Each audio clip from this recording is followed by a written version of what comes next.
à voir le replay. Bonjour à tous et bienvenue sur ce webinaire sur la ferme du vivant. Donc, la thématique, c'est créer des fermes diversifiées et ancrées dans le territoire. Et on va parler effectivement de cette ferme qui est présente en Provence, dans le Var, qui est le beau projet que Max va nous raconter aujourd'hui. On va directement rentrer dans le vif du sujet. Peut-être avant, je vais demander à chaque intervenant de se présenter, comme ça vous savez qui c'est qui va vous parler aujourd'hui et vous raconter un petit peu cette aventure. Est-ce que vous pouvez commencer peut-être par Max? Toi, tu peux commencer, te présenter.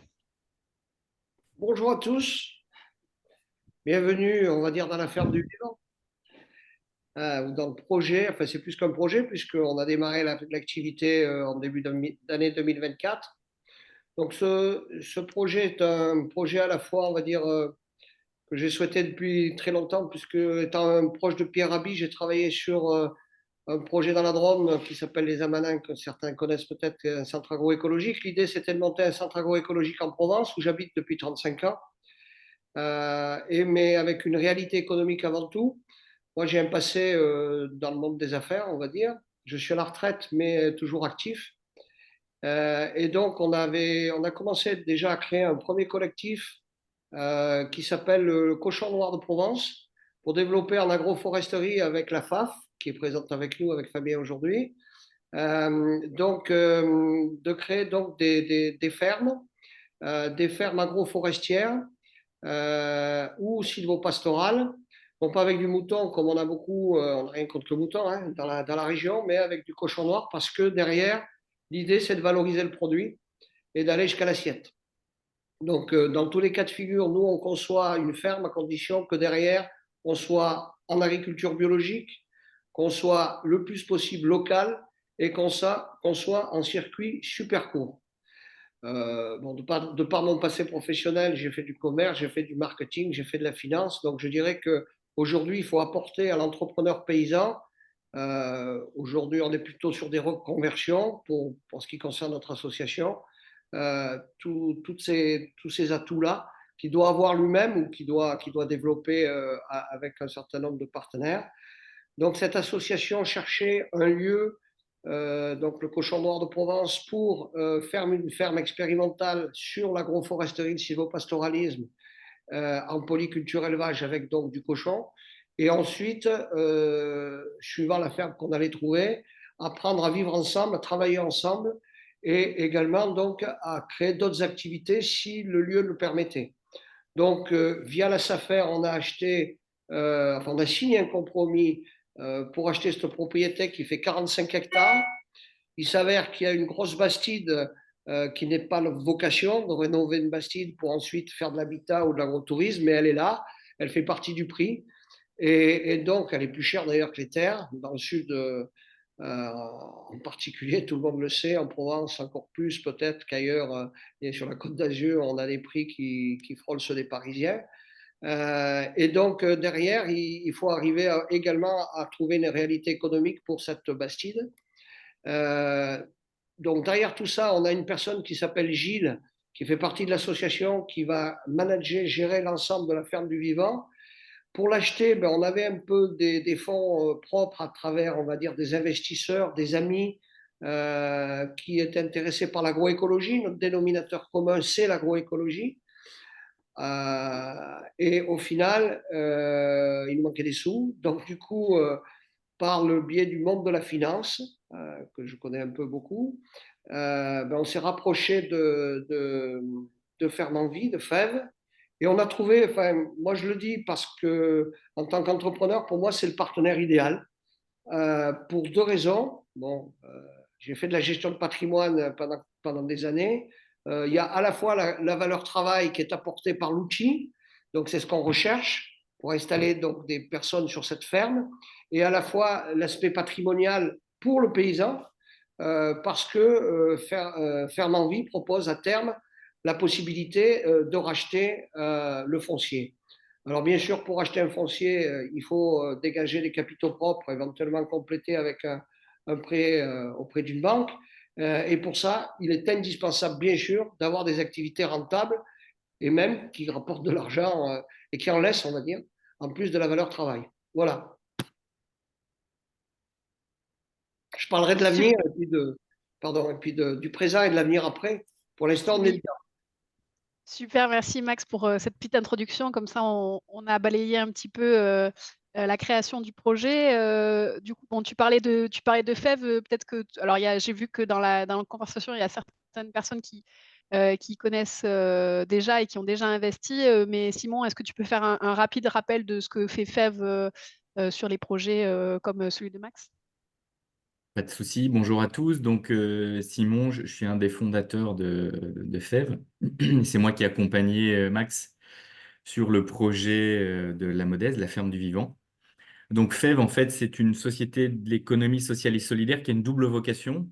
Donc, à la fois installer des agriculteurs sur des fermes en facilitant tout le processus d'acquisition et les financements des exploitations et puis promouvoir les pratiques agroécologiques, accélérer la transition en fait vers l'agroécologie. Et donc, comment on couple les deux en fait? On va sélectionner des porteurs de projets qui ont des projets agroécologiques. On va les aider à trouver une ferme ou évaluer les fermes qu'ils ont trouvées. Et puis, si le projet correspond à nos critères d'évaluation, on va financer ces exploitations et comme le disait Max, avec une option d'achat. C'est-à-dire qu'une fois que l'agriculteur est installé ou les agriculteurs sont installés sur leur ferme, à tout moment, ils peuvent décider de racheter l'ensemble du foncier que FEV aura financé. Donc, ce qui est effectivement très intéressant pour beaucoup d'agriculteurs hein, qui investissent beaucoup de temps sur leur ferme et qui donc, à terme, peuvent vouloir devenir propriétaires de leurs biens. Mais ça n'est pas une obligation. Donc, l'agriculteur peut rester sur un mode locatif avec FEV. Et nous, tant que les pratiques agroécologiques sont respectées, on est ravis de supporter nos agriculteurs.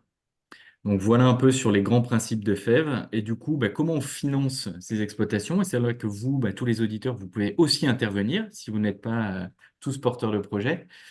Pour l'acquisition des fermes, en fait, on a une foncière solidaire donc qui collecte de l'épargne auprès de citoyens, donc à partir de 500 euros. Et qui nous permet derrière de racheter les fermes. Donc, n'hésitez pas à aller sur notre site internet pour voir effectivement comment cela fonctionne. Si en plus vous avez la chance de pouvoir payer l'impôt sur le revenu, investir dans FEV vous permet de bénéficier d'une réduction d'impôt de 25%. Donc voilà, c'est un petit bonus supplémentaire pour tous les heureux investisseurs dans, dans notre foncière. Voilà pour moi. Écoutez, je vais passer la parole à Fabien, puis on reviendra certainement un peu plus en détail sur le rôle de FEV dans ce beau projet. Oui, c'est Ah, je ça, crois qu'il merci. y a peut-être une question tout de suite. Est-ce que tu veux qu'on Oui. réponde maintenant, Colline, ou Je voudrais juste finir le tour de table pour Ok, qu'on puisse voir tous les intervenants. Patrice de Colmans, qui était investisseur aussi dans le projet, a eu un petit empêchement, donc peut-être qu'il nous rejoindra en cours de route, mais on va finir le tour de table avec Fabien. Peut-être que tu pourrais te présenter. Tu es membre de l'association d'agroforesterie. Est-ce que tu pourrais aussi nous rappeler un petit peu les missions de l'association et peut-être du coup le rôle qu'a joué aussi l'asso dans le projet de la ferme du vivant? Oui, bien sûr. Alors bonjour à tous. Donc moi je m'appelle Fabien Balaguet. Je représente aujourd'hui l'Association française d'agroforesterie. Je vais vous partager un petit visuel d'ailleurs, tant qu'on y est, si j'ai le droit.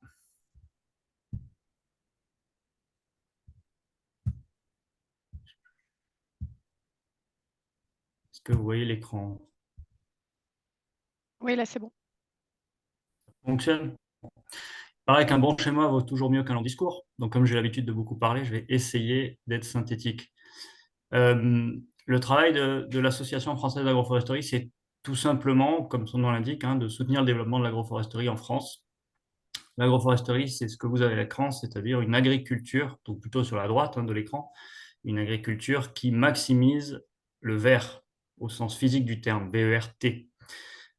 Donc la photosynthèse, donc le cycle du carbone et tout ce qui va autour. C'est-à-dire évidemment le bilan hydrique, on en parle beaucoup, évidemment tous les bilans de l'agriculture, l'azote, la biodiversité, tout ce qu'on veut, et à la fin le bilan économique. Puisqu'en fait, il se trouve que tout ça est intimement lié et qu'avec le modèle que vous avez à gauche, alors on ne dit pas que toute l'agriculture française est comme ça, hein, il y a tout un tas d'intermédiaires évidemment, Mais dans un modèle où vous avez peu de photosynthèse et peu de plantes au mètre carré, eh ben, vous avez une productivité qui est nécessairement pas maximale. Donc notre objectif, c'est d'empiler des plantes. Et quand on empile des plantes, on utilise des plantes géantes qui s'appellent des arbres et qu'on intègre, voilà, avec les bonnes techniques, avec le bon modèle économique, avec le bon calendrier de travail, etc., qu'on intègre dans le modèle de production. Donc c'est bien une approche productive. L'arbre redevient une plante cultivée, entre guillemets. Voilà, et donc notre travail, c'est tout ça, c'est d'accompagner. Donc on fait de l'animation technique, hein, donc dans les territoires. Le métier premier d'une association, c'est quand même de construire un réseau d'acteurs et puis de leur permettre de travailler ensemble. On fait de la R&D, donc c'est une agriculture qui se réinvente chaque jour, donc il faut développer des techniques, innover, essayer d'analyser les retours sur expérience, etc. Et puis après, on a une approche filière de plus en plus, filière et territoire, puisque tout ça est lié, et ce qui nous intéresse, c'est d'aller remettre ça dans l'économie et dans l'assiette du consommateur, dans l'assiette ou éventuellement dans la chaudière, si on utilise le bois en bois énergie, par exemple, mais toujours avec un usage local, intégré au territoire. Voilà. Et puis à la fin, ben, bien sûr, comme toute association, on fait aussi de la sensibilisation, de la formation, parce que c'est l'un des leviers essentiels du développement. Et puis derrière, la vulgarisation, hein, ce qu'on appelle la communication au sens large, pour essayer de faire résonner tout ça dans la société, parce que ce grand sujet nous concerne tous au moins 3 fois par jour. Super, merci Fabien. Effectivement, donc du coup, il y avait une question. Alors, je pense que c'est le nom de famille de Faux. Si vous voulez la poser, j'ai désactivé le micro, mais je peux vous réactiver le micro. Sinon, on continue et on les posera à la fin. Ou sinon, n'hésitez pas à les poser dans le chat, comme ça, on fait le déroulé et puis après, je les pose au fur et à mesure, moi aussi. Donc, n'hésitez pas à rallumer votre micro si vous voulez poser la question, sinon je continue. Et du coup, toi, Fabien, M'excuse, j'ai fait sauter le partage ah oui, non, mais que j'avais dit précédemment. pas de souci, pas de souci. Je reviens sur le partage, effectivement. Du coup, toi, de ton côté, Fabien, qu'est-ce qui t'a séduit dans le projet de la ferme du vivant? Qu'est-ce qui a fait sa particularité par rapport à d'autres projets que tu peux voir au sein de l'association? En fait, on a rencontré les personnes avant de rencontrer la ferme, puisque historiquement, avec Max, on se connaît depuis quelques années, et puis on sait que le projet est en train de mûrir dans leur tête. Ils sont plusieurs autour de Max. Euh, et voilà, et donc ce qui déjà est très séduisant, c'est que ce n'est pas un projet qui est né hier, c'est un projet qui se construit petit à petit avec des expertises mises en commun, et donc une ferme qui effectivement a été là au bon endroit au bon moment pour mettre en œuvre tout ça. Moi, ce qui me séduit, et je dirais même nous collectivement, hein, ce qui nous séduit dans un projet comme ça, c'est qu'en fait, c'est un vrai démonstrateur potentiel de ce qu'on peut faire au XXIe siècle pour essayer d'avoir une agriculture qui marche un peu mieux à tous les niveaux, hein, pour l'environnement et à la fin aussi pour l'économie, pour l'agriculteur, pour son cadre de vie, etc. Donc en fait, on est sur un projet vraiment systémique qui s'intègre dans un territoire avec une approche, comme on va le détailler sans doute, mais une approche vraiment de circuit court. En fait, ce qui est très intéressant, c'est que c'est un peu notre rêve à l'Association française d'agroforesterie d'avoir des projets comme ça où on peut finalement rentrer en agroforesterie et écrire cette histoire-là. Et puis derrière, alors c'est pas juste une vitrine, hein, c'est une ferme en chair et en os, enfin réelle au quotidien. Euh, et l'idée, c'est ça, c'est que si on avait finalement ça un petit peu partout sur le territoire, ça permettrait aussi d'inspirer probablement la transition de toutes les fermes qui existent et qui font plein de choses géniales aussi. Mais encore une fois, là, on est sur quelque chose d'un peu... On a la possibilité presque de partir de la page blanche et ça, c'est un luxe. Donc, on est très content de pouvoir se permettre une fois de temps en temps. Oui, ce que j'avais vu sur la ferme du vivant aussi, c'était cette approche globale. Max, tu en as parlé un petit peu tout à l'heure quand tu as présenté le projet, mais vous aviez vraiment l'envie que ce soit qu'il y ait plein d'ateliers qui s'imbriquent, etc. Est-ce que tu peux en parler un petit peu peut-être de de la façon dont vous avez réfléchi le projet et puis comment vous l'avez financé du coup. Tu en as parlé un peu tout à l'heure, les étapes par lesquelles vous êtes passés. Heu Patrice n'est pas là aujourd'hui, mais pour parler de ces investisseurs qui ont aussi, été séduits par ce projet-là. Ça s'adresse à moi la question? Oui, tout à fait. Juste un aparté, avant de continuer. Il y a monsieur ou madame Defoe là, qui se manifeste. On Oui. répond pas aux questions? C'est après? Beh, si, mais je l'ai sollicité, mais j'ai pas enfin, la personne Bon, n'a à pas l'écran, et puis tout à l'heure, réagi. j'ai mis des commentaires avec des gens qui voulaient. Je suis retraité, je peux aider. Elle écrit là. Elle ou il écrit. Donc, Ah retraité, voilà. donc c'est une dame. Voilà. Bon, moi, je veux bien continuer, hein, mais s'il y a des gens qui ont des questions à poser, c'est le plus intéressant, je crois. Oui, oui, tout à fait, mais je prends les questions dans le chat et après c'est vrai que là, la personne avait levé la main, donc je lui ai donné la parole, mais n'a pas saisi l'opportunité. Mais tu peux continuer et après je poserai les questions s'il y en a effectivement Voilà, dans ne le pas hésiter à couper, à me couper la parole. bien évidemment. Alors justement, parce que je vais rebondir sur ce que je viens de dire par rapport au fait que sur le webinaire, là, c'est Max Tortel, agriculteur. Donc, c'est pas Max Tortel, agriculteur, c'est un collectif. Bon, il faut bien mettre qui je suis, hein, je comprends.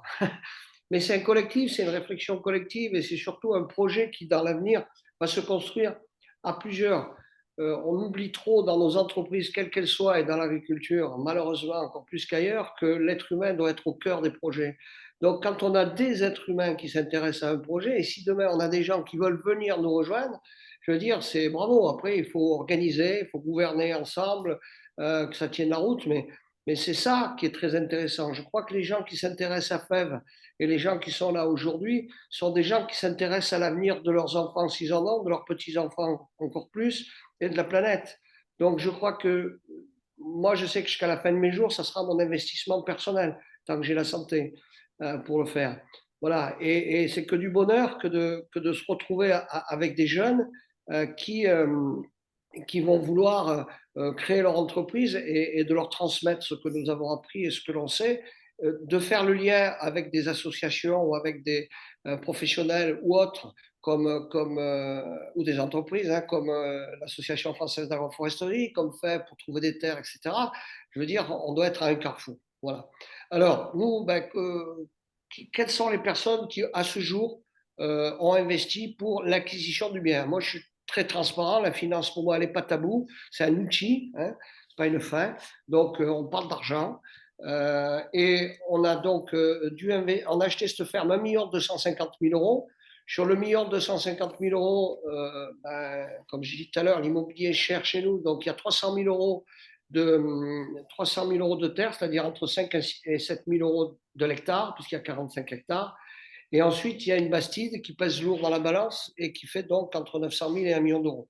Là-dessus, on rajoute les frais SAFER, on rajoute les frais intermédiaires, on rajoute les frais de FEV, puisque FEV, en tant que collecteur d'argent, rémunère ses investisseurs et c'est tout à fait normal. Et bien qu'ils soient rémunérés, il faut en plus les remercier de choisir ce support d'investissement. Et donc derrière, on a donc une bastide qui faisait un petit million d'euros. Et donc, ça nous a coûté 1 390 000 euros. Voilà. Donc, c'est bien beau, mais quand on met de l'argent sur la table, bon, si on a fait un crédit, il faut penser à le rembourser déjà. Et ensuite, si on a permis à des gens d'investir, il faut également honorer cet investissement et les rémunérer.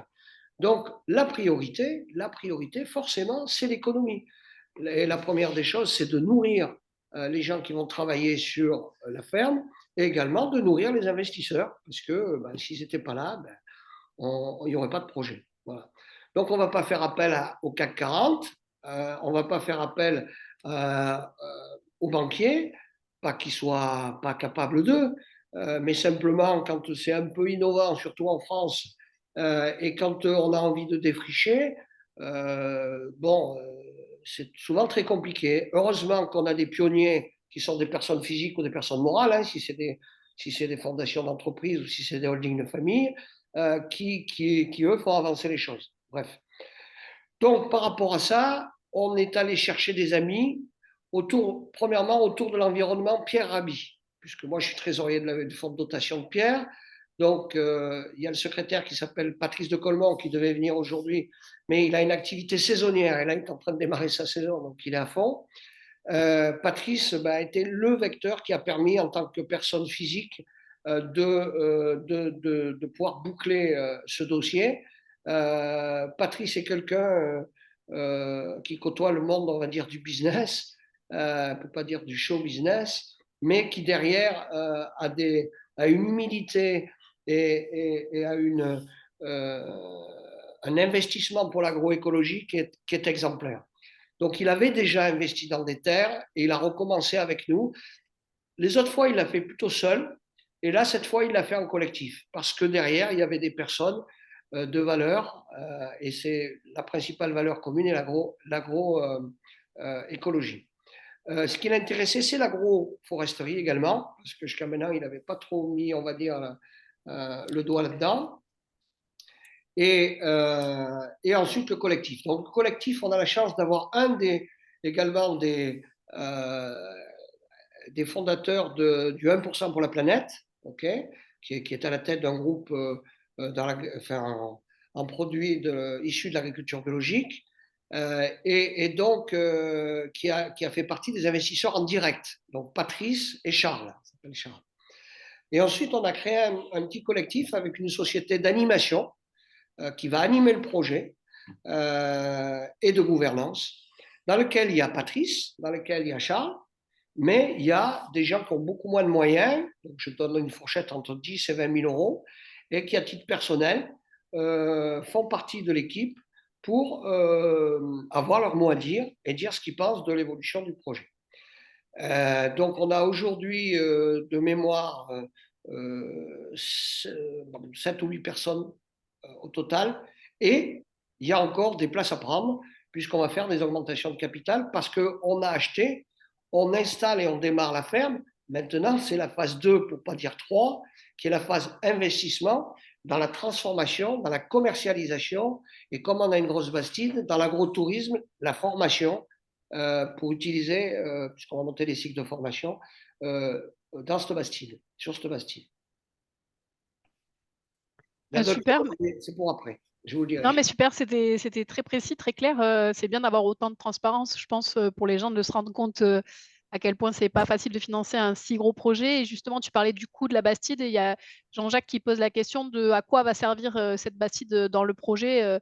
Je sais que vous avez des activités du coup d'agrotourisme pour connecter un petit peu les gens avec les agriculteurs. Est-ce que tu peux en parler? Alors, la première des choses, c'est d'héberger les gens qui travaillent sur site. Donc, on va proposer à des prix sympathiques par rapport au prix de l'immobilier, enfin de la location immobilière chez nous, aux paysans qui vont venir travailler, de pouvoir habiter sur place. L'agriculture, l'agroécologie, bien sûr que c'est un outil de travail, bien sûr qu'il faut que ça rapporte pour vivre et faire vivre sa famille, mais c'est aussi une passion, et les gens qui aujourd'hui font des reconversions et se mettent à faire ça, c'est aussi et d'abord parce qu'ils sont passionnés. Donc on veut qu'ils soient heureux. Nous, ce qui nous intéresse le plus, c'est pas le produit intérieur brut, comme vous le savez bien, c'est le bonheur intérieur brut. Donc on veut des paysans heureux. Donc déjà aujourd'hui, on a une personne qui habite sur site et qui est salariée de la ferme du Vivant pour travailler et aider Gilles, qui est gérant, qui lui n'habite pas sur site, il habite à côté, pour donc la partie des cochons plein air, agroforestiers. Ensuite, on veut installer un maraîcher avec le couple toujours polyculture élevage, donc maraîcher poule pondeuse, sur 1 à 3 hectares suivant s'il y a des serres ou du plein champ.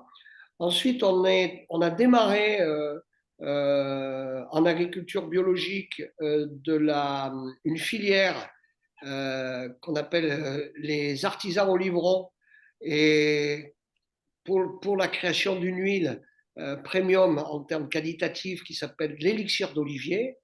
Et donc, on voudrait installer un oliveron ou une olivronne, comme vigneron, vigneronne, et toujours pareil, agroforestier, couple avec un élevage d'animaux Et là, je me suis adressé à Fabien, qui a de l'expérience dans le sud-ouest sur le sujet, pour faire du canard de chair.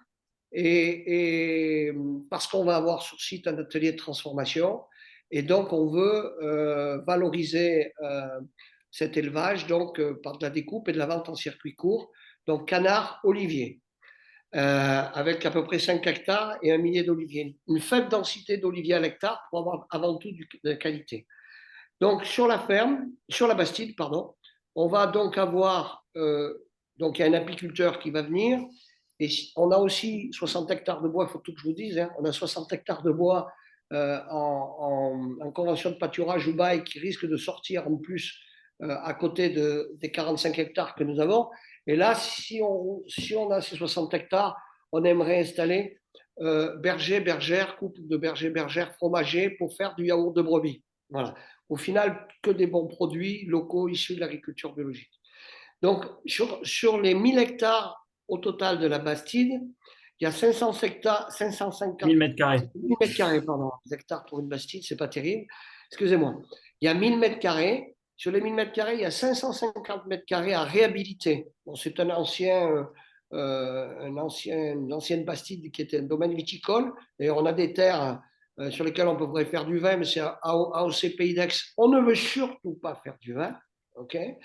Et donc, bon, il y avait une partie de la Bastide qui servait à loger les personnes qui venaient faire les vendanges, les vendangeurs. Voilà. Donc, là, on va avoir 550 mètres carrés qui vont être divisés sur à peu près 200, 250 mètres carrés, 300 mètres carrés maximum pour les paysans qui habitent sur site. Et ensuite, on va faire des chambres d'hôtes et des gîtes. Voilà.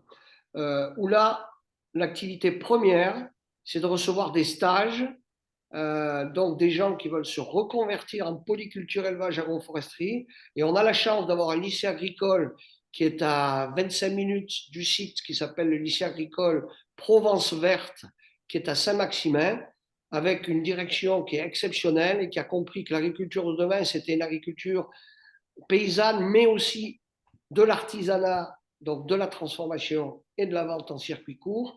Et donc, on va monter, et avec Fabien et l'Association française d'agroforesterie, une formation diplômante, niveau Bac plus 3, a priori, ou en alternance, Et donc, on va loger sur site à la Bastide, mais pas que, aussi une annexe.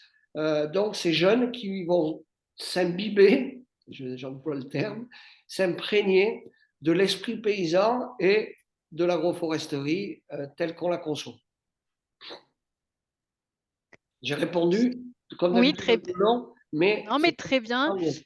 Non, mais je continue du coup parce que comme tu as cité plein d'ateliers justement et ça regroupe, enfin, ça retombe sur les questions qui sont dans le chat sur justement combien de personnes en fait il y a aujourd'hui et combien de personnes vous allez faire travailler à terme et en fait comment c'est structuré le collectif, sous quel statut vont être ces personnes-là et comment vous sur le collectif vous êtes structuré juridiquement. Alors, déjà, on va évoluer vers une coopérative au niveau si tous les associés sont d'accord, bien sûr, un homme, une voix. C'est le principe. Qu'on ait apporté 100 000 euros, qu'on ait apporté 10 000 euros, un homme, une voix. Ou une femme, une voix, bien sûr.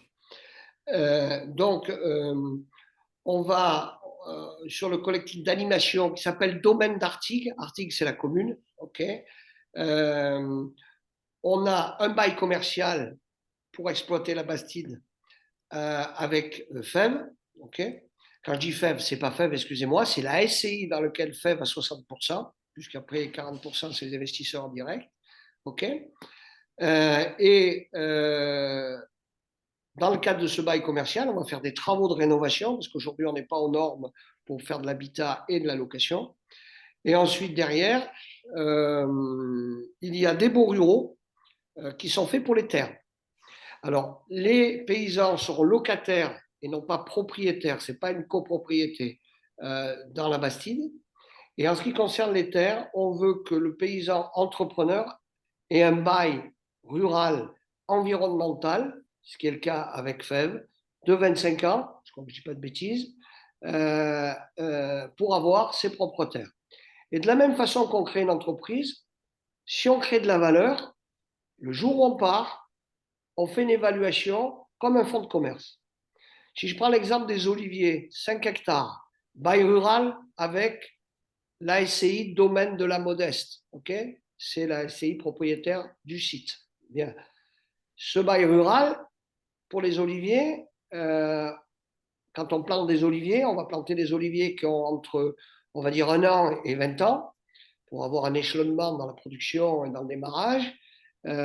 C'est une valeur patrimoniale. Donc, supposons que ça coûte 150 € à peu près en moyenne par olivier. Si on en plante 1000, ça fait 150 000 €. Mais dans le plan de financement et le prévisionnel, il est prévu bien sûr de gagner un peu d'argent avec l'huile d'olive pour payer ces oliviers. S'il y a des canards, ça c'est un investissement parallèle avec un petit peu d'investissement, même si en plein air, il y a quand même un peu d'investissement au niveau des bâtiments mobiles, au niveau des mangeoires, de l'eau, etc., etc. Enfin bref, la clôture, parce qu'il faut clôturer. Bon, ben, tout ça, c'est un budget d'investissement d'exploitation. Si dans 10 ans, les jeunes ou les moins jeunes, ou dans 20 ans, décident de partir, combien ça coûte, combien ça rapporte, combien ça a coûté, combien a été amorti, qu'est-ce que ça rapporte. Et au final, ben, celui qui arrive derrière, il va falloir qu'il paye une partie du patrimoine et du travail qui a été fait.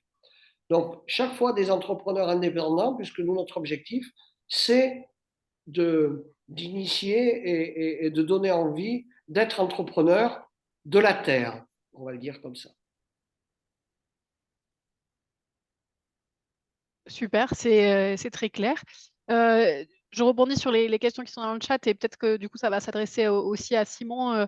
Est-ce que tu t'as rappelé tout à l'heure la mission de FEV? Comment ça se déroule quand on a un projet comme celui de Max et qu'on veut solliciter un financement auprès de FEV? Quelles sont les étapes? Et derrière, justement, là, la personne parlait des montants de fermage ou des coûts d'acquisition de terre, etc. Comment ça se passe? Est-ce que tu peux décrire un petit peu le processus? Oui, tout à fait. Donc, on a un processus très cadré, en fait, en 3 étapes. D'abord, on évalue les capacités du porteur de projet, en premier lieu, pour vérifier son aptitude à reprendre une exploitation agricole et être chef d'exploitation agricole, hein, qui est quand même un métier pas si évident. Donc, voilà, est-ce qu'il a les compétences? Est-ce qu'il a l'expérience? Est-ce qu'il a tout simplement les capacités pour gérer une exploitation? On va ensuite évaluer le foncier agricole, donc la ferme, son parcellaire, l'état des bâtiments, les travaux qui sont envisagés. Est-ce que la ferme est adaptée à faire de l'agroécologie et sous quelles conditions? Est-ce que le prix de marché est cohérent? Ça, c'est évidemment très important. Et sinon, on va aller négocier ce prix avec les cédants. Et si tout ça est OK, et que le porteur de projet confirme son intérêt pour la ferme en question, on va faire une évaluation du projet. Donc, c'est le porteur de projet sur la ferme. Et donc, voir si économiquement, agronomiquement, techniquement, le projet semble viable et répond aux exigences de Fermes en Vie, que vous pouvez retrouver sur notre site internet. On a en fait un cahier des charges, une charte agroécologique qui implique par exemple, préserver des haies, préserver les sols, préserver la biodiversité, passer au bio dans les 5 ans après son installation. Donc, toute une série de mesures en fait, qui permettent de garantir que le projet va aller dans la bonne direction en termes d'agroécologie. Donc, si tout ça est respecté, eh ben, on va procéder à l'acquisition de la ferme pour les porteurs de projet. Ce qui va mener, une fois que l'acquisition sera faite, à la signature d'un bail de 25 ans avec des clauses environnementales qui correspondent peu ou prou à ce qu'on a dans la charte. Et donc, sous réserve du respect de ces clauses environnementales, le porteur de projet, comme je le mentionnais tout à l'heure, pourra à tout moment, s'il le souhaite, racheter à la foncière les terres et bâtiments qu'on aura portés et financés. Il y avait une petite question sur le montant du fermage. En fait, comme on signe un bail rural avec les porteurs de projet, on tombe tout à fait dans le cadre des baux ruraux, de la réglementation en la matière, et donc on respecte très scrupuleusement les arrêtés départementaux. Donc chaque département fixe par typologie d'exploitation, par typologie de terre, qualité des terres, des barèmes pour la fixation des loyers. Nous, on respecte tout à fait ces barèmes de location. Voilà un peu pour les grands principes. Il y avait une petite question pour la SAFER, à laquelle je vais répondre aussi. En fait, typiquement, sur ce projet-là, on est passé avec la SAFER pour l'acquisition, et c'est le cas dans de très nombreux projets que peut gérer FEV aujourd'hui. On a des très bonnes relations avec la SAFER. On a souvent des porteurs de projets qui sont prioritaires pour les reprises d'exploitation parce qu'ils sont jeunes, ils sont en première installation. On reprend des fermes dans leur intégralité, bâtiments et terres comprises. Donc voilà, on a souvent des projets qui sont prioritaires. Et donc jusqu'à présent, on a quasiment été retenu. Enfin, dans 95% des cas, nos porteurs de projet et le projet défendu par FEV ont été retenus dans les processus d'attribution par les SAFER. Donc voilà, on travaille en très bonne intelligence avec ces structures. Ok, super. Et justement, là, tu parlais de la partie financement. Max, il cherche actuellement un maraîcher, un atelier poule pondeuse, etc. Tu peux parler de l'intervention de FEV dans la recherche de porteurs de projets supplémentaires, justement. Oui, donc dans ce cas-là, on procède à un appel à projet. Donc, on a effectivement un appel à projet en cours pour le site de la ferme du Vivant. Et donc, il suffit de soumettre vos candidatures donc via notre site internet ou via le lien que vous trouverez dans les appels à projets qui peuvent être diffusés sur différents réseaux sociaux. Donc, vous transmettez votre candidature. Et ensuite, c'est assez similaire à ce qu'on fait pour une installation classique, hein. On va évaluer le candidat, évaluer son projet, puisque on ne va pas évaluer la ferme on l'a déjà. Ce candidat, si nous on le valide, va être présenté évidemment à Max Tortel et son équipe, puisque le but, ça va être de travailler à leur côté sur le site. Donc évidemment, il va falloir qu'ils valident les candidats eux aussi. Et si le candidat est validé et le projet est validé par tout le monde, alors dans ce cas-là, on signera également un bail sur les terres qui seront exploitées par l'agriculteur, un bail avec eux sur les surfaces dont ils auront besoin pour tenir leur atelier. Alors là, sur la ferme de la Modeste, qui est un peu particulière, l'option d'achat sera sans doute sera différente. C'est-à-dire que les porteurs de projets auront la possibilité d'acquérir des parts de la SCI, mais on veut garder la structuration de la SCI pour garantir aussi la pérennité du site et le fait que plusieurs agriculteurs cohabitent sur le même site. Donc, il n'est pas question de vendre 2 hectares de terre à un agriculteur en particulier. Voilà, c'est chaque agriculteur pour être associé, on va dire, au sein de la SCI et donc participer à son exploitation aux côtés d'autres agriculteurs installés sur le même lieu.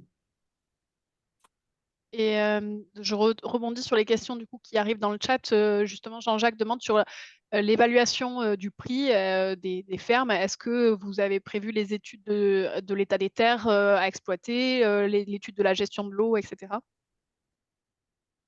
Donc là, on ne l'a pas encore mis en place sur la Modeste, mais c'est prévu par FEV en systématique sur chaque reprise d'exploitation de faire une étude de sol.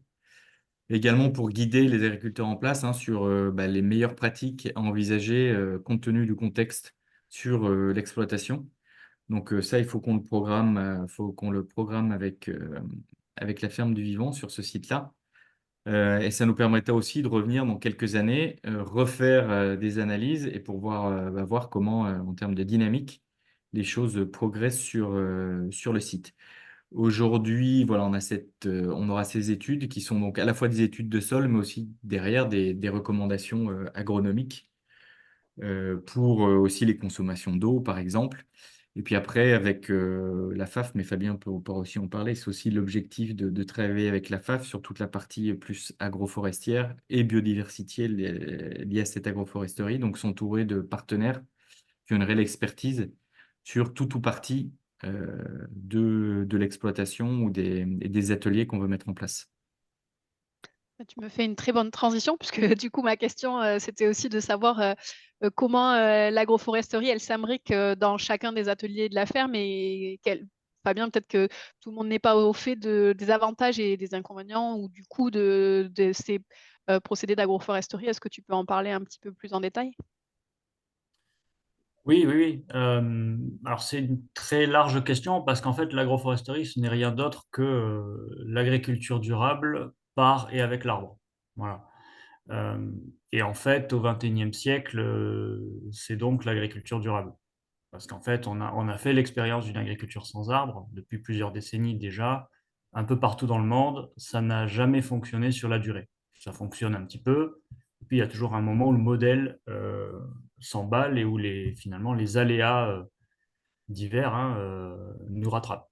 Donc en fait, le but, c'est pas de remettre l'arbre comme un totem dans le paysage, hein, c'est vraiment de l'utiliser comme un moyen, comme un outil de production, dans une boîte à outils où on a aussi toute l'agronomie, hein, la reconstruction des sols au sens large, pour essayer de construire des modèles plus résilients, plus productifs, comme je disais tout à l'heure, en photosynthèse, donc en biomasse, hein, la biomasse pouvant être à usage alimentaire, à usage énergétique, à usage ce qu'on veut finalement. Mais le but du jeu, c'est ça, c'est de faire rentrer le plus de soleil possible dans le système et de valoriser ce que ça produit. Voilà. Alors après, ben, l'agroforesterie, du coup, c'est un vaste champ des possibles où on a la possibilité d'imaginer des modèles. Alors, il y en a des très courants, hein, on a parlé, alors, Olivier Canard, par exemple. On pourrait avoir ben voilà, les modèles classiques autour du fruit à coque avec des poulets en dessous, etc., qui sont des modèles qu'on connaît vraiment beaucoup. Enfin, on a beaucoup de retours d'expérience et on sait que les modèles économiques sont robustes, hein, sont très solides. On a une vraie complémentarité finalement entre le bien-être animal qui est amélioré, le recyclage des effluents, la biodiversité, l'équilibre aussi alimentaire pour les animaux, parce qu'en fait, ils s'alimentent de l'aliment qu'on leur fournit, mais ils s'alimentent aussi de l'écosystème, hein, donc avec des petits fruits, des insectes, des vers de terre, de l'herbe, etc., etc. Est-ce que tu peux préciser juste peut-être que tout le monde n'est pas dans l'agriculture, justement pourquoi le bien-être animal est amélioré grâce à l'agroforesterie, Oui, dans quel type? principalement parce qu'un animal, et on en fait partie d'ailleurs de ces animaux, quand vous le mettez en milieu ouvert, soumis à des aléas climatiques variés, hein, que ce soit en plein hiver, en plein été, sous la pluie, etc., ben, en fait, il souffre et il produit moins. Voilà, donc déjà, il se sent moins bien d'un point de vue bien-être, mais en plus, on a parfaitement chiffré la perte de production que ça représente. Le point de départ, c'est qu'en fait, il faut thermoréguler, il faut maintenir la machine biologique dans son fonctionnement et que plus vous faites varier les conditions, ben, plus l'énergie que vous perdez à maintenir la machine biologique est importante, ce qui fait qu'il reste moins sur la production derrière. Voilà. Donc le but, c'est d'avoir finalement un système un peu climatisé, on va dire, où on amortit les extrêmes et qui permet aux animaux finalement de mieux vivre et de mieux produire. Je rappelle aussi que tous les animaux qu'on élève, ou en tout cas l'immense majorité, viennent dans leur évolution de systèmes forestiers ou pseudo-forestiers. Hein, la vache, le cochon, le poulet, voilà. C'est des animaux qui viennent de la forêt. Voilà, donc le but du jeu, c'est un petit peu de reconstruire ça avec des formes d'arbres très variées, des types d'arbres très variés aussi, des arbres à croissance rapide, à croissance plus lente, etc. Les usages, bah, ça peut être des arbres fruitiers, des fruitiers à coque, des arbres fourragers aussi, hein.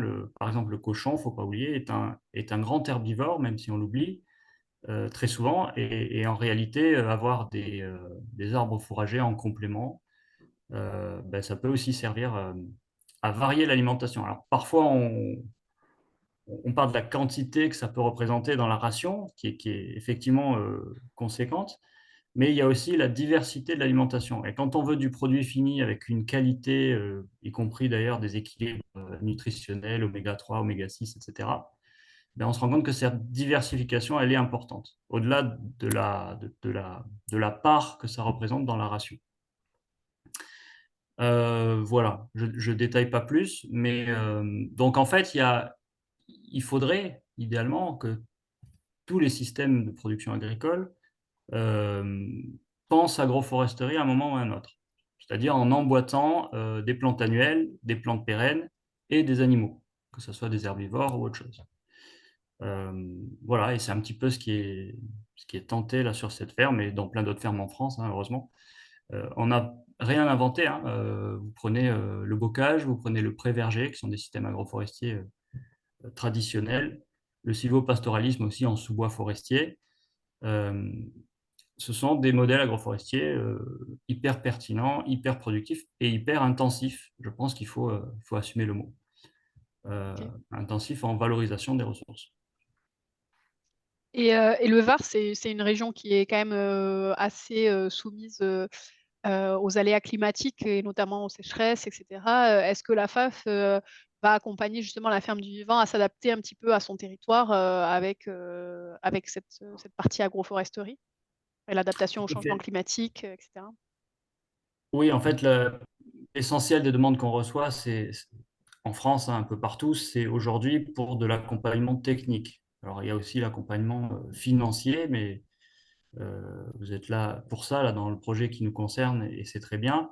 Mais globalement, on a pas mal d'agriculteurs qui essayent d'inventer la suite, hein. L'agriculture, elle a toujours été en mouvement depuis 10 000 ans, donc il n'y a pas de problème. Mais qui ont un peu évidemment du mal à savoir par où commencer. C'est tellement un vaste challenge.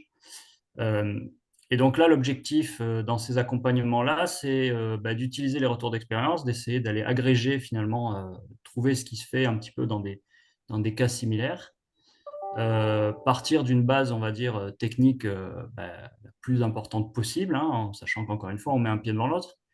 Et puis, on se sert aussi de certains projets pour innover, en fait, pour aller un peu au-delà de ce qu'on sait et pour tester des modèles qui demain pourraient se révéler être des solutions. Voilà, donc là, et à chaque fois, on le dit à l'agriculteur quand on le propose, hein, l'agriculteur qui n'a pas envie de prendre ce risque, il a tout à fait le droit.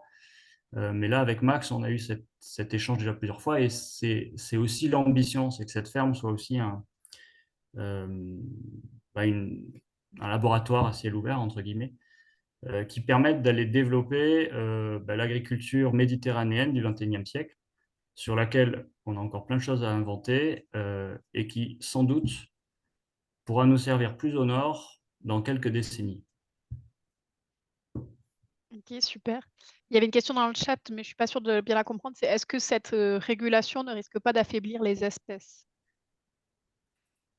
Alors, c'est peut-être par rapport à La des choses. régulation climatique, Je ne sais pas, je pense que c'était plus par si, rapport à ce que tu as dit juste avant. Je ne sais pas. ouais, c'est une question de dose. Si vous mettez des vaches en permanence dans des bâtiments sans aucune variation, bâtiments chauffés, ventilés, etc., et que vous leur amenez à manger sans qu'elles aient besoin de se déplacer, ah, je me rends compte qu'en fait, ça existe. Ouais. Quand vous faites ça, le jour où vous sortez la vache, elle ne sait même plus manger de l'herbe. Donc voilà, là, on reste quand même dans le milieu naturel. Et c'est des animaux de plein air, c'est des animaux qui courent, c'est des animaux qui vivent, tout simplement. Euh, Après, voilà, il faut quand même que dans la bataille pour la survie, on a un certain nombre, enfin une majorité de ces animaux qui gagnent la bataille. Voilà. Sinon, c'est difficile d'avoir un modèle économique derrière. Voilà, donc le Très but, bien. c'est ça. C'est pas d'assister, je dirais, les animaux au point qui deviendraient des légumes. Ok, super. Oui, c'est dans ce sens que la personne posait la question, donc c'est très bien. Bon, ben super. C'est bien de voir un petit peu ce rôle justement de l'agroforesterie dans les fermes et de l'aspect agriculture durable que nous, on essaye de porter avec la charte FEV. Il y avait Alain qui demandait justement comment est-ce qu'on peut assurer un maintien de culture, euh, s'assurer du maintien pardon, de cette agriculture en cas de revente successive. Donc peut-être ça s'adresse plutôt à toi, Simon. Est-ce que tu peux répondre à cette question? Disons que c'est une des difficultés, c'est toute la beauté et le problème de la propriété hein, en France. À partir du moment où l'agriculteur redevient propriétaire, et il en a tout loisir, comme je vous l'ai expliqué, à partir du moment où il redevient propriétaire, s'il souhaite arrêter l'agroécologie, concrètement, il peut. Enfin, nous, on ne peut plus l'empêcher. Alors, moi, déjà par la sélection des agriculteurs qu'on accompagne, j'imagine que ce sera très peu le cas. J'ose l'espérer, en tout cas, que les modèles seront robustes, qu'ils fonctionneront. Donc, ça donnera évidemment envie aux agriculteurs de continuer, même s'ils sont propriétaires. Puis après, il y a une deuxième chose sur laquelle on travaille aujourd'hui, ce sont les ORE. obligation réelle environnementale, c'est un type de contrat qui lie le propriétaire, son exploitant et un tiers, qui peut être une association, pour protéger certaines zones et garantir que même en cas de revente, certaines obligations perdurent sur l'exploitation. Donc on ne le fera pas forcément sur toutes les surfaces, parce que ça n'a pas forcément de sens, mais sans doute sur certaines zones critiques, un peu fragiles, des zones humides par exemple. Cet outil peut s'avérer extrêmement important pour sécuriser dans le temps, et quel que soit le propriétaire, encore une fois, ces surfaces. Donc voilà, c'est quelque chose sur lequel on travaille aujourd'hui. J'espère que ça répondait à la question. Si je peux rajouter peut-être là-dessus Ouais. un retour d'expérience. Comme je disais tout à l'heure, l'agriculture, elle est jamais statique. Les agriculteurs, tous les jours, observent, s'adaptent et inventent la suite. Donc, souvent, on parle de retour en arrière. Enfin, c'est des abus de langage. Bien sûr qu'on s'inspire du passé, et après, on ne refait jamais deux fois la même chose. Et en réalité, dans ce que nous, on voit sur le terrain, il n'y a pas de retour en arrière. Aucun agriculteur, alors c'est un peu ce qui arrive aujourd'hui sur l'agriculture bio en tendance, mais c'est un peu un épiphénomène quand même. Globalement, sur la transition agroécologique, il y a des agriculteurs qui marquent une pause, qui, je dirais, sont un peu moins dans l'innovation, etc. Mais ça ne veut pas dire que le capital qui a été créé, le capital de savoir-faire, est dilapidé tout de suite. Voilà. Parce qu'en plus, on ne fait pas ça par conviction et pour se faire plaisir. En réalité, c'est la façon de faire demain une agriculture qui permet à l'agriculteur de mieux vivre et qui permet au modèle économique de mieux s'équilibrer. Donc, il n'y a aucune raison. Alors, bien sûr, si on est très mauvais et qu'en fait, on vend du rêve, mais que les modèles économiques ne sont pas là, bon, ben, peut-être que ce ne sera pas durable. Mais si on fait bien notre boulot, ben, il y a toutes les chances, évidemment, que le capital, on va dire, soit préservé, voire enrichi chaque jour qui passe. Super. Et je reprends juste deux questions de Thomas et de Duchesne, de savoir en fait, en règle générale, dans les accompagnements de FEV, est-ce que le collectif de paysans continue à exploiter le bien sous forme de baux ou est-ce qu'ils préfèrent devenir propriétaires? Bon, on n'est pas arrivé jusqu'à on n'a que 3 ans d'existence, donc pour l'instant, on n'a pas de recul sur cette partie-là, mais peut-être que tu pourras répondre sur l'envie, en tout cas, des personnes de reprendre. Et il y avait l'autre question qui était un peu liée, qui est: pourriez-vous, à terme, vous positionner sur un modèle sans option de rachat, comme le fait Terre de Liens, pour garantir la pérennité des projets?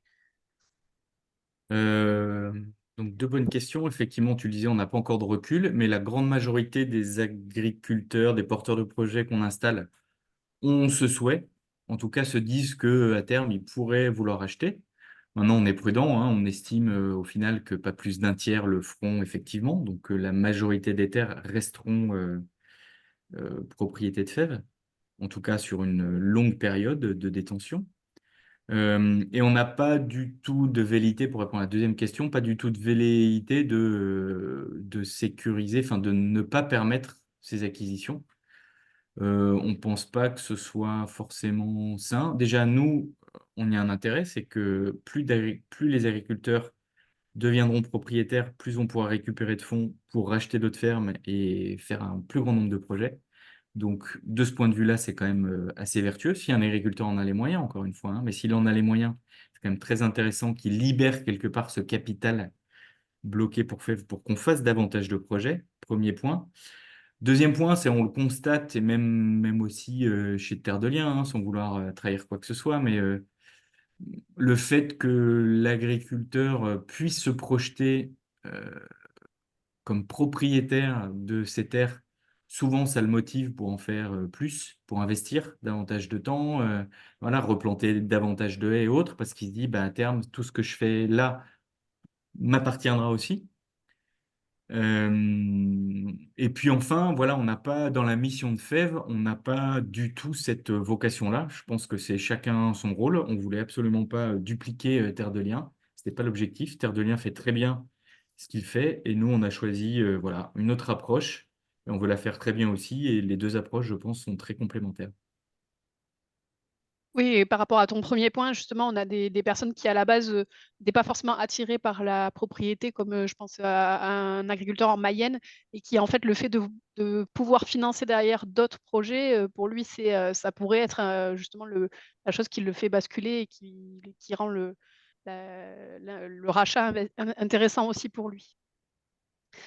Super, beh, on a passé pas mal les questions dans le chat et je voulais revenir à toi Max, parce que la deuxième thématique de notre webinaire, c'était l'ancrage territorial. Tu en as parlé un petit peu tout à l'heure, sur l'aspect, du avec le lycée agricole.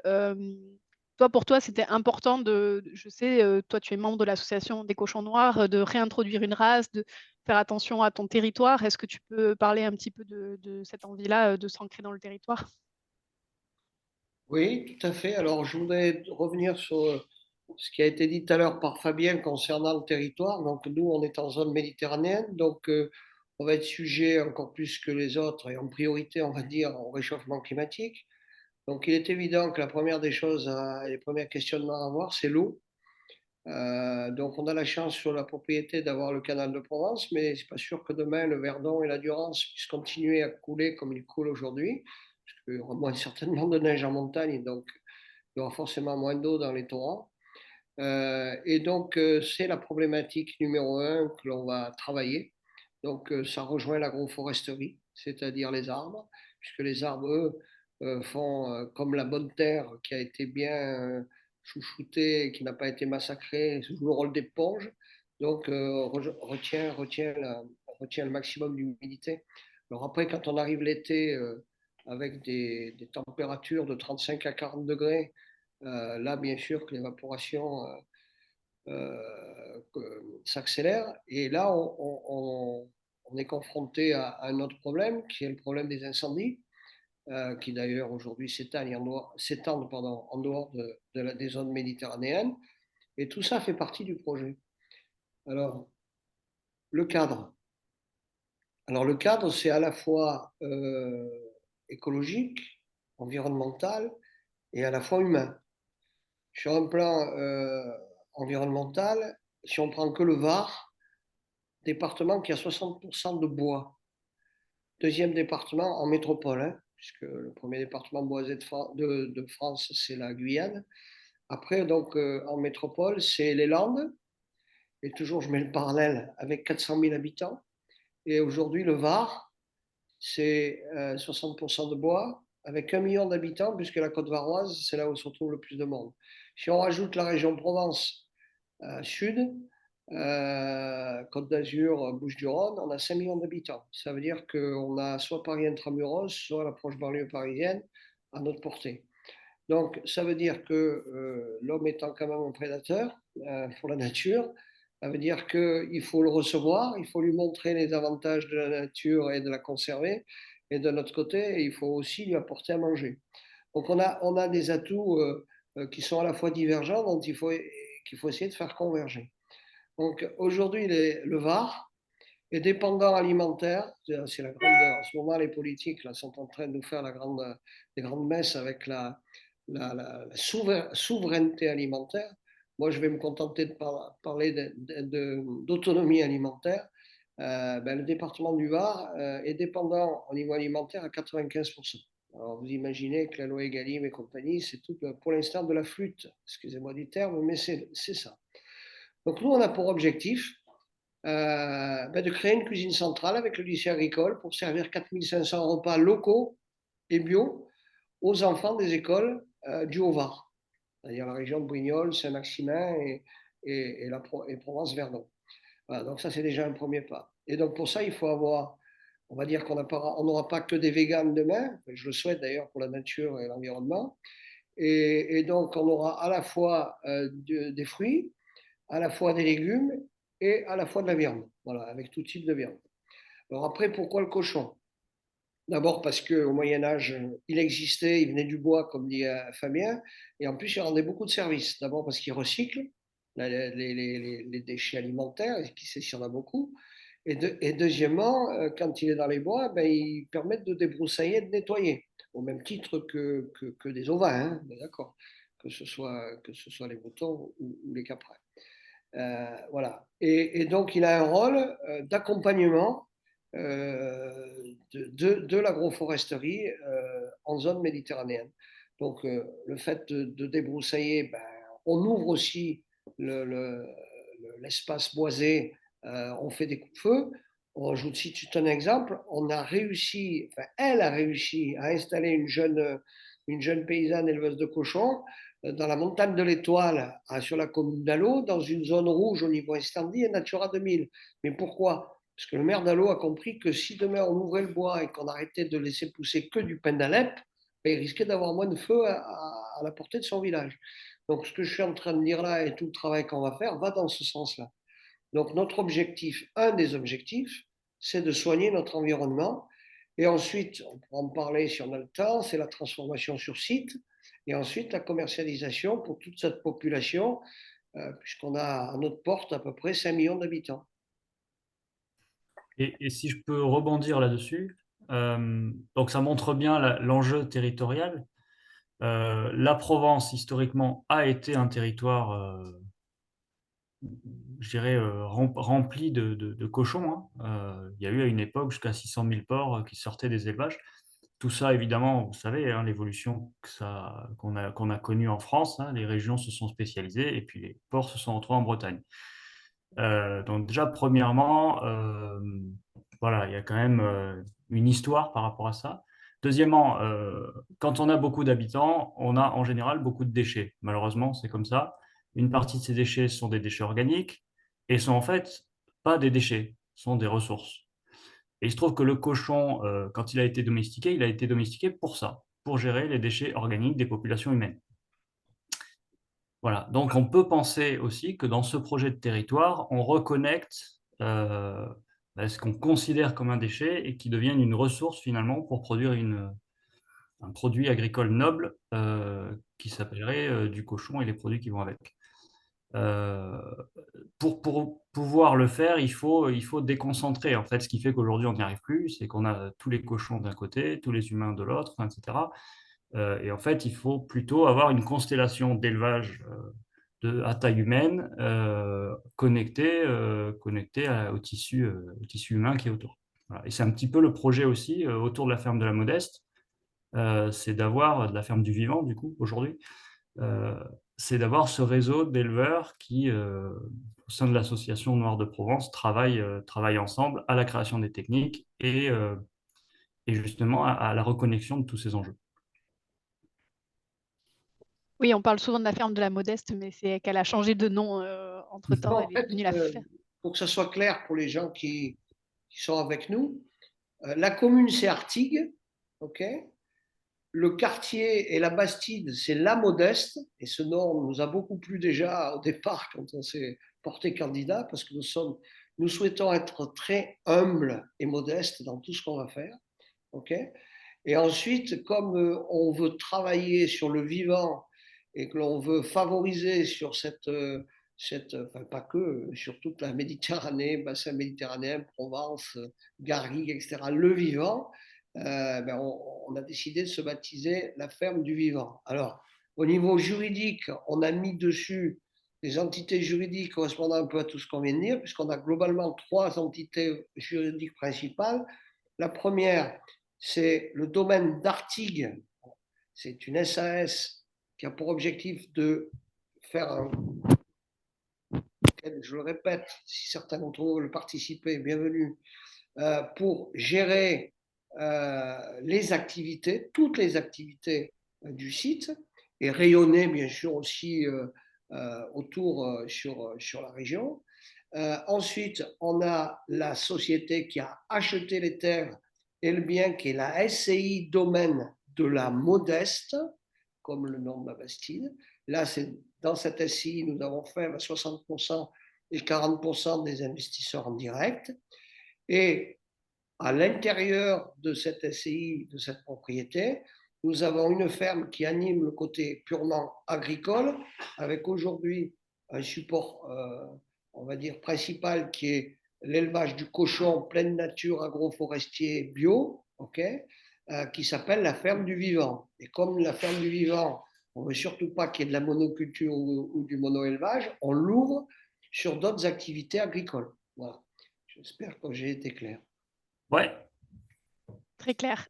on fera un schéma. Très clair. Si jamais vous voulez reprendre toutes ces informations, elles sont aussi sur le site, sur la page de présentation qui résume un petit peu toutes les activités de la ferme qui sont maintenant et dans le futur. Justement, il y avait quelqu'un au tout début qui avait demandé est-ce qu'on peut visiter le site si on n'est pas loin ou si on passe en vacances? Alors, je vais en parler puisque c'est un des objectifs du site. Un des objectifs du site, c'est de rapprocher la population urbaine avec la population rurale. Et pourquoi pas demain faire naître des vocations pour la ruralité. Okay, je pense que c'est hyper important pour l'avenir de nos générations à venir. Je pense que si demain on décongestionne la région parisienne et certaines, on va dire, métropoles françaises, même si on n'est pas en Asie du Sud-Est, ça fera du bien. Okay, donc ça fait aussi un aménagement du territoire et ça crée de la vie. Et donc si ça crée de la vie, ça peut créer aussi des activités économiques. Voilà, donc c'est un des objectifs du site, à savoir que nous avons pour objectif d'abord l'agroécologie, l'agroforesterie, polyculture, élevage. Deuxièmement, rénover la Bastide pour faire habiter les paysans et faire quelques chambres d'hôtes et des gîtes pour recevoir. On veut faire, si monsieur le maire a dit qu'il nous aiderait, nous accompagnerait, on voudrait faire de l'habitat de plein air pour, durant l'année, on va dire scolaire, septembre-octobre jusqu'à mai, recevoir des stagiaires. Okay, ensuite, quand arrive l'été, tout ça, ça peut basculer en agrotourisme. Et c'est là qu'on recevra très volontiers les touristes de l'Europe du Nord, on va dire, ou autres, pour les recevoir à la ferme du Vivant. Et déconnecter de la Bastide, à côté de l'entrée, c'est-à-dire en bordure d'accès, de route. On a le projet de construire un bâtiment éco-construit de 1600 mètres carrés en ossature bois, avec photovoltaïque, phytoépuration, dans lequel ce bâtiment sera consacré sur 1600 mètres carrés, 600 mètres carrés à l'agricole. C'est-à-dire ce que un peu disait Fabien tout à l'heure, si demain on peut recycler de l'aliment, si on va recréer on va faire de la déshydratation de drèche de bière, on va faire de la déshydratation de luzerne, pourquoi pas on va regarder ça, des grignons d'olivier, etc., etc. Donc pour revaloriser, valoriser les sous-produits de l'agriculture et les déchets alimentaires, ok. Et sur les 1000 mètres carrés qui restent, donc il y aura un atelier de découpe et bien traitance animale. On est en train de développer un projet d'abattage à la ferme. Okay, donc, des animaux, ça sera d'abord des cochons, mais ça peut être aussi les canards dont je parlais tout à l'heure. Donc, découpe de viande, expédition circuit court, vente sur Internet à partir de plateformes au départ d'Artigues. Okay, et ensuite, transformation, valeur ajoutée pour le produit qui va servir les filières, et en l'occurrence la filière cochon noir, à savoir salaison.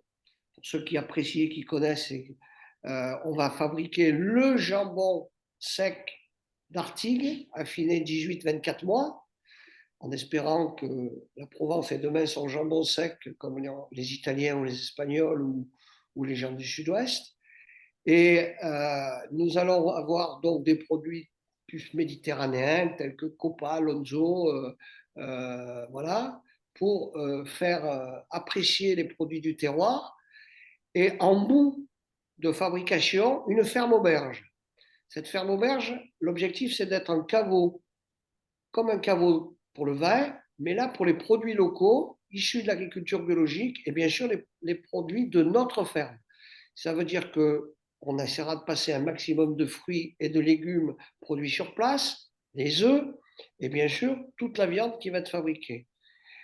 Quel est l'objectif de cette ferme auberge? Eh bien, Marseille, 1 million d'habitants, Aix-en-Provence avec la banlieue 300 000 400 000, Toulon, pareil, 1 million, c'est-à-dire 2 à 3 millions d'habitants qui pourront venir le week-end à la ferme auberge, à 45 à 1 heure et quart à peu près de distance en voiture. Si c'est en vélo, ce sera un peu plus compliqué, un peu plus long. Donc, pour venir apprécier les produits de la ferme, passer un bon moment de convivialité avec leur famille, leurs enfants, visite bien sûr de la ferme avec toutes les productions, l'agroforesterie, etc., les animaux, pétanque pour ceux qui ne peuvent pas s'en passer quand arrivent les beaux jours, et on repart avec sous le coude des produits de la ferme qu'on a dégustés à la ferme auberge. Et quand on est chez soi, qu'on a envie de commander ces bons produits, eh bien, Chronofresh, pour ne pas les nommer, pourra vous expédier les produits. L'objectif, c'est quoi? Circuit ultra court, on enlève l'agro-industrie qui pollue et qui a fait de nos animaux des produits et non plus des êtres vivants. Okay, donc, on est des fervents opposés à l'élevage industriel. Okay. Et ensuite, deuxièmement, ils pourront tous apprécier les produits du terroir qu'ils auront vus lors de leur passage à Artille. Donc, et oui, c'est ça que je voulais dire, excusez-moi, j'ai perdu le fil. C'est bien sûr suppression de la distribution et surtout de la grande distribution. Et la marge, elle va où? Elle va chez les producteurs. Objectif, ne pas travailler 70 heures, puisqu'on va déléguer via ce sera des mini-coopératives sous forme d'ateliers de transformation. Donc, on transfère la marge sur le paysan, éleveur, directement. Aussi bien la marge, une partie de la marge de transformation que bien sûr la marge de distribution. Voilà le programme. Donc, investissement, j'ai vu tout à l'heure qu'il y avait un petit message à ce sujet-là. Des investissements encore, oui, beaucoup. On va essayer de monter des supports et des véhicules financiers. On a besoin de 2,5 millions d'euros. Alors, 2,5 millions d'euros, je vais vous donner la répartition. Pour mettre la Bastide aux normes d'habitat et locatif, c'est 500 000 euros. C'est un budget même serré, ok, parce qu'il y a quand même 500 mètres carrés à remettre aux normes, même si on ne va pas tout refaire, bien sûr. Le bâtiment photovoltaïque, en tenant compte, on va être autonome également. Hein. Pendant 30 ans, on a un contrat d'approvisionnement en électricité, c'est 700 000 euros à peu près. Et ensuite, à l'intérieur de ce bâtiment, on fait, on va dire, des boîtes à chaussures isolées, panneaux isothermes et matériel pour la transformation, etc. C'est encore 1 300 000 euros, avec ferme auberge comprise. Donc, au total, ça fait 500 000 pour la Bastide et 2 millions de l'autre côté, ça fait 2,5 millions. Donc, on n'a pas fini d'investir en espérant qu'au final, les consommateurs nous feront confiance. En tout cas, moi, tu m'as convaincu, c'est bon, je viens passer plusieurs jours dans la Bastide, c'est bon, je suis convaincue. Non, mais je pense que voilà, comme tu dis, le financier, ça ne s'arrête pas qu'au foncier. Après, il faut penser le projet au global et sur le long terme. Et donc, il vous reste encore pas mal de choses à financer et à mettre en place. Et il y a besoin aussi de ressources humaines. Donc, si dans l'Assemblée, il y a des gens qui sont dans la région et qui ont envie aussi de donner des coups de main, mais qui n'hésitent pas à te contacter, je pense que il y en aura peut-être qui sauront donner de leur temps ou quelques euros aussi pour financer ce beau projet, quoi. Je voudrais juste, Vas-y. je voudrais juste dire quelque chose d'important. On n'est pas en train de travailler contre la distribution, surtout, bon, bien sûr, les réseaux de produits bio, hein, de Biocoop et compagnie. Okay. On n'est pas en train de travailler également contre l'agro-industrie. Non, on est en train de se dire que demain, il y a une transition qu'il va falloir assumer, okay, indispensable. Et donc, il faut que vous sachiez, tout le monde, que nous avons 3 entreprises, enfin donc 2 entreprises de l'agro-industrie qui nous accompagnent dans notre projet, okay, et on va, j'espère aussi, les faire évoluer. Et on a une société de services qui travaille en certification, donc, entre autres certification bio, qui également nous accompagne dans le projet. Voilà. Donc, on fait appel à des entreprises privées venant qui croient, on va dire, au changement qu'on essaye de mettre en place. Voilà. J'étais un peu perturbé par le téléphone qui sonnait. Pas de problème. Je pense qu'on va pas tarder à libérer les gens puisqu'on a fait une bonne pause déj pour tout le monde. Juste, il y avait peut-être une dernière question de Thomas qui demandait pour FEV, en 3 ans d'existence, quels sont en général les types d'exploitations qui ont été accompagnés en termes de culture, élevage, maraîchage, etc., écotourisme.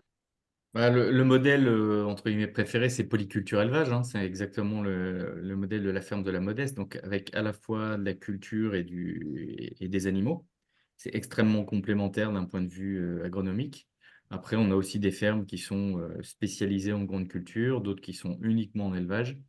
La seule chose qu'on ne fasse pas, c'est de la vigne aujourd'hui. Sinon, on a même des vergers. Enfin voilà, on a des fermes assez diversifiées. Et Et en tout cas, oui, si je peux me permettre, Simon, je pense pas que vous ayez envie de faire de la vigne. Pas vraiment. Déjà, il y a des foncières qui le font. C'est compliqué, la transition agroécologique sur la vigne va être compliquée. Et puis, c'est peut-être pas la culture la plus indispensable pour. Pour nourrir la planète. Exactement. oui, parce que du coup, pour Ça, c'est rappel, chez subjectif, hein. FEV, tu l'avais peut-être tu l'avais dit au départ, mais enfin, les projets qui sont financés ont une vocation à la base nourricière. Nourricière, ouais. Mais si vous avez un projet à faire financer, n'hésitez pas à aller sur le site parce que du coup, vous retrouverez les critères de financement. Et si vous avez trouvé votre ferme, on peut la financer. Et si vous cherchez une ferme, il y a la plateforme Lagrange aussi où il y a pas mal d'appels à projets. Thomas me dites pas ça, je suis bourguignon, vous allez nous en fâcher quelques-uns au milieu. Euh, on aimerait bien financer la vigne, mais c'est vrai que enfin, moi j'aimerais bien. Moi, je voudrais remercier, parce que je pense qu'on ne va pas tous le faire, mais Oui, je voudrais vraiment remercier les gens qui sont venus nous rejoindre. Ils ont peut-être sauté le repas d'ailleurs, avant qu'ils mangent un sandwich en même temps. Et pour l'écoute, et ça, ça nous encourage à continuer dans la voie qu'on a choisie avec la ferme du vivant, parce que ça montre que c'est par la société qu'on va faire bouger les lignes et par les éco-citoyens dont certainement la plupart qui nous ont écoutés en font partie. Et merci, merci beaucoup et continuez à aider. Et il y a plein de façons d'aider, hein, sur des projets que nous essayons de mettre en place. Merci beaucoup. ben, merci Max pour ce mot de la fin. Et puis comme ça, on va libérer tout le monde si certains n'ont pas fini leur sandwich. Et puis merci pour Ouais, ce un grand merci à partage. tous. Merci beaucoup. Et puis à très bientôt. Si vous avez des questions, vous allez recevoir le replay dans les prochains jours. Et si vous avez des questions, n'hésitez pas à me les envoyer par mail. Je les ferai passer à nos intervenants du jour. Voilà, très bonne journée. Merci Colline, merci à tous. Merci. Au revoir. Merci, à bientôt. Au revoir, à bientôt.